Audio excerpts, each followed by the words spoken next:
गुरु प्यारी साध संगत जी, प्रेम से कहना धन निरंकार जी। आशा करती हूँ सतगुरु माता जी की कृपा से आप सभी अच्छे होंगे।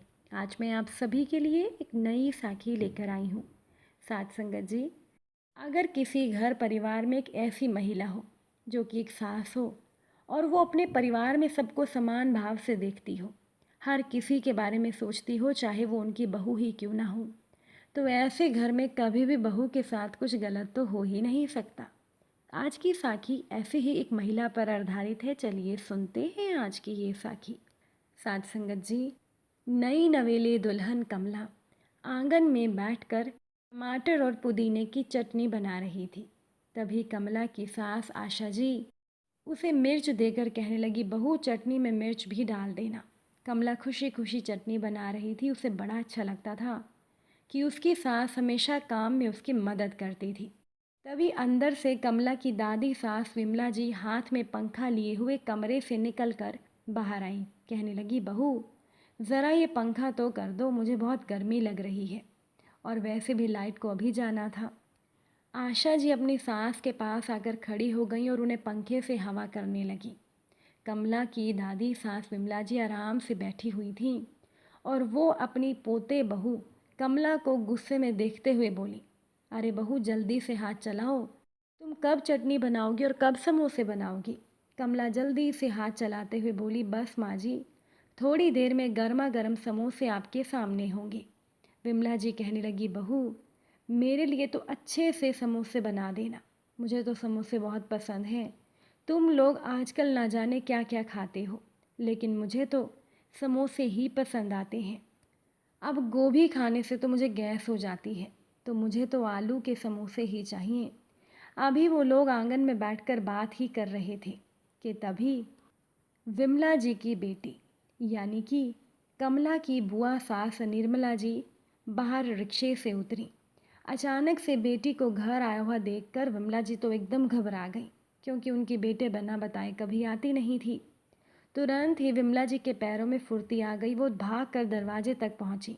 तभी उनकी बेटी निर्मला ने आगे बढ़कर माँ से आशीर्वाद लिया। कमला भी अपने हाथ धोकर खड़ी हो गई। उसने भी जाकर बुआ सास से आशीर्वाद लिया।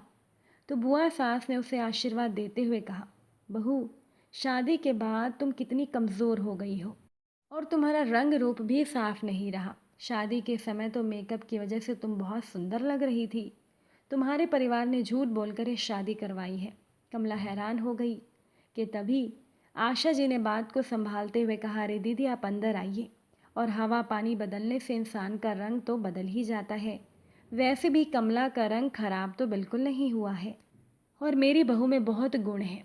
मेरी बहू के गुणों के आगे रूप रंग मायने नहीं रखता।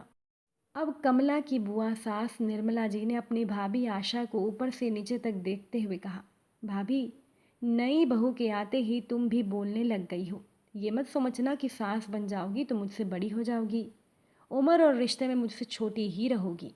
आशा जी जल्दी से बोली, दीदी आप एकदम सही कह रही हैं, आप तो उम्र और तजुर्बे में हमेशा मुझसे बड़ी ही रहेंगी। आइए अब अंदर चलते हैं। इतनी ही देर में कमला झटपट रसोई में जाकर अपनी बुआ सास के लिए पानी और चाय मिठाई लेकर आ गई थी।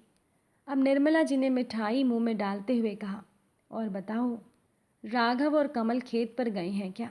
आशा जी ने कहा, हाँ दीदी, वो दोनों भी अभी आते ही होंगे, आप हाथ मुंह धो लीजिए। हमारी बहू समोसे बनाने जा रही थी। सभी गर्मा गर्म समोसे आराम से बैठकर साथ में खाएंगे और बातें भी करेंगे, और मैं आपकी मनपसंद चाय बना लेती हूँ। कि तभी निर्मला ने अपनी भाभी आशा से कहा, नहीं, आज तो मैं अपनी नई बहू के हाथों से बने हुए पकवान खाने के लिए आई हूँ, तो चाय भी यही बनाएगी।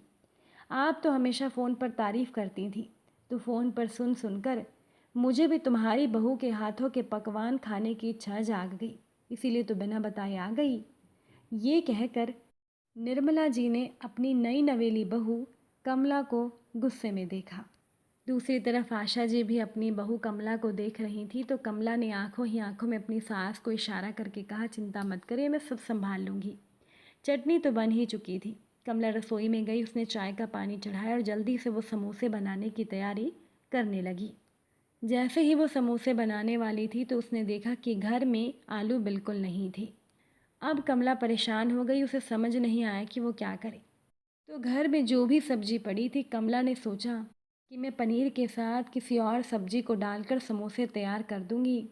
अभी वो तैयारी कर ही रही थी कि बाहर से कमला की बुआ सास निर्मला चिल्लाने लगी, समोसे बनाने में क्या इतना समय लगता है। चाय भी बन चुकी थी। अब कमला सबको चाय देकर आई। तब तक उसके ससुर और उसका पति राघव भी घर में आ गया था। हाथ मुंह धोकर वो भी बैठ गए थे। कमला उन दोनों के लिए भी चाय ले आई। उसके बाद वो गर्मा गर्म समोसों की प्लेट लेकर जब आंगन में पहुंची, तब कमला की सास आशा जी ने सबको समोसे देना शुरू किया कि तभी कमला की दादी सास विमला जी ने बुरा सा मुंह बनाते हुए कहा, अरे मैं ये समोसे नहीं खाती, मेरे लिए मेरी पसंद के आलू के समोसे लेकर आओ। तभी कमला घबराते हुए बोली, दरअसल माँ जी, आलू घर में ख़त्म हो गए थे। अब तो विमला जी को गुस्सा आ गया, लेकिन उनका बेटा और पोता दोनों घर में थे, तो उन्होंने बेटे और पोते के सामने कोई तमाशा नहीं किया। वो चुप हो गई। सोचने लगी कि मैं अपने पोते की बहू को बाद में सबक सिखाऊंगी। खैर उन्होंने भी वो समोसे खा लिए। हालांकि वो उन्हें बहुत स्वादिष्ट लग रहे थे। खाते खाते वो ज़्यादा ही खा गई, लेकिन फिर भी उनके मन में ये बात बैठ गई थी कि उनकी पोते की बहू ने उनका मनपसंद समोसे नहीं बनाए। खैर चाय नाश्ता तो हो गया था। अब तो बुआ सास ने पकवानों की लंबी चौड़ी सूची कमला को बता दी। घर में इतने सारे लोग थे, कमला नई नवेली थी, तो उसकी सास ने आज तक उसके साथ मिलकर ही काम करवाया था। लेकिन आज कमला की बुआ सास ने साफ कह दिया था कि आज तो रसोई में कोई भी नई बहू की मदद नहीं करेगा। तो कमला थोड़ा परेशान होकर सोचने लगी, अगर कोई मेरी मदद कर देगा तो इसमें मेरी बुआ सास को क्या परेशानी है। खैर उसने कुछ नहीं कहा और आशा जी भी बेचारी परेशान हो गई। बुआ सास ने रात के खाने में बैंगन का भरता, कचौड़ी, चने की दाल, बूंदी का रायता, आलू की सब्जी, पापड़, चिप्स, ये सब कुछ बनाने के लिए कह दिया था। इतने लोगों का खाना बनाते बनाते कमला बेचारी परेशान हो गई। बीच बीच में उसकी बुआ सासू से आवाज़ लगा रही थी कि रात को मुझे घर भी जाना है, मैं यहाँ रात को नहीं रुकूंगी, वहाँ मेरे पति अकेले हैं, ज़रा जल्दी हाथ चलाओ, जल्दी खाना बनाओ। खाना बन गया था, बस अब कचौड़ियाँ तलनी बाकी थी। जब खाना परोसने का समय हुआ तब आशा जी कहने लगी, दीदी खाना तो बहू ने बना दिया है, लेकिन परोसने में मैं उसकी मदद कर देती हूँ, बेचारी काम करते करते थक गई होगी। तो बुआ सास कहने लगी, जाओ अपनी बहू की मदद करो, फिर यही बहू तुम्हारा हाथ पकड़कर तुम्हारे सर पर चढ़कर बैठ जाएगी। अरे अब तो तुम सास बन गई हो, कम से कम तुम्हें सास की तरह व्यवहार रखना चाहिए। लेकिन आशा जी ने अपनी ननद की बातों को अनसुना कर दिया। जल्दी से वो रसोई में बहू की मदद करने गई। सब लोग खाने के लिए बैठ गए थे। दोनों सास बहू मिलकर सबको खाना खिला रही थीं। खाना बनाते बनाते कमला बेचारी बहुत थक गई थी, उसे भी भूख लगी थी और वैसे भी उसने समोसे भी ज़्यादा नहीं खाए थे। रात का खाना खिलाते खिलाते 10 बज गए थे। खाना ख़त्म करने के बाद कमला की बुआ सास ने अपने भतीजे राघव से कहा, अब मुझे घर छोड़ा। अब राघव अपनी कार निकालने लगा। तब तक कमला की दादी सास विमला जी रसोई में गईं और उन्होंने खाना पैक करके अपनी बेटी के हाथों में देते हुए कहा, घर पर जाकर दामाद जी और बच्चों को खिला देना। अब इतनी रात हो गई है तो घर जाकर क्या बनाएगी। विमला जी की बेटी निर्मला जी खुश हो गई। उन्हें पता था कि उनकी माँ खाना तो उन्हें ज़रूर देगी। कि तभी कमला रसोई में आई। उसकी सास आशा जी ने भी अब तक खाना नहीं खाया था। कमला ने सोचा कि अब हम मिलकर खाना खा लेंगी, लेकिन जैसे ही वो खाना लेने के लिए बर्तन देखने लगी तो कमला ने देखा खाना बचा नहीं था। कमला हैरान हो गई। उसने अपनी सास को बुलाकर कहा, माँ जी ज़रा यहाँ तो आइए। अब उसकी सास से पहले ही उसकी दादी सास विमला रसोई में पहुँच गई। विमला जी ने कमला से कहा, क्या हुआ, इतनी ज़ोर से क्यों चिल्ला रही हो। कमला कहने लगी, नहीं माँ जी, खाना ख़त्म हो गया है और मैंने माँ जी ने अभी तक खाना भी नहीं खाया। विमला जी ने बुरा सा मुँह बनाते हुए कहा, देखो बहू, उस खाने को देखकर तुम्हारे मुंह में पानी नहीं आना चाहिए था। वो खाना मेरी बेटी के लिए था। तुम अपनी ज़ुबान पर काबू रखो। वो सारा खाना तो पैक करके मैंने मेरी बेटी को दे दिया। घर की बहू को पहले मेहमानों के बारे में सोचना चाहिए। खाना ख़त्म हो गया है तो एक काम करो, तुम चावल बना लो और नमक के साथ खा लेना। सास बहू दोनों मिलकर खा लो। वो सारा खाना तो मैंने मेरी बेटी को दे दिया। रसोई के खाली बर्तन देखकर कमला को अपनी माँ की याद आ गई। जब भी उनके घर में कोई पकवान बनता था तो उसकी माँ सबसे पहले उसे ही खाना खिलाती थी, और यहाँ ससुराल में खुद इतना सारा खाना बनाने के बाद भी उसे नमक के साथ चावल खाने के लिए कहा जा रहा था, उसकी आंखों में आंसू आ गए। तभी आशा जी रसोई में आकर कहने लगी, माँ जी, आप चावल नमक के साथ खाने के लिए किसे कह रही हैं? हमारी बहू ने इतना खाना बनाया, तो हम लोग ऐसा खाना क्यों खाएंगी? अब विमला जी ने गुस्से में अपनी बहू आशा को देखते हुए कहा, तो क्या आप तुम दोनों अलग से अपने लिए पकवान बनाओगी? आशा जी हंसकर कहने लगी, नहीं माँ जी, मैंने बहू को पहले ही कह दिया था कि थोड़ा खाना ज़्यादा बनाना, क्योंकि मुझे अच्छे से पता था कि जब भी दीदी घर आती हैं तो आप उनके घर के लिए भी खाना पैक करके ज़रूर देती हैं। इसी वजह से मैं खुद कितनी बार भूखी रह जाती हूँ, तभी तो मैंने ये सब सीख लिया है।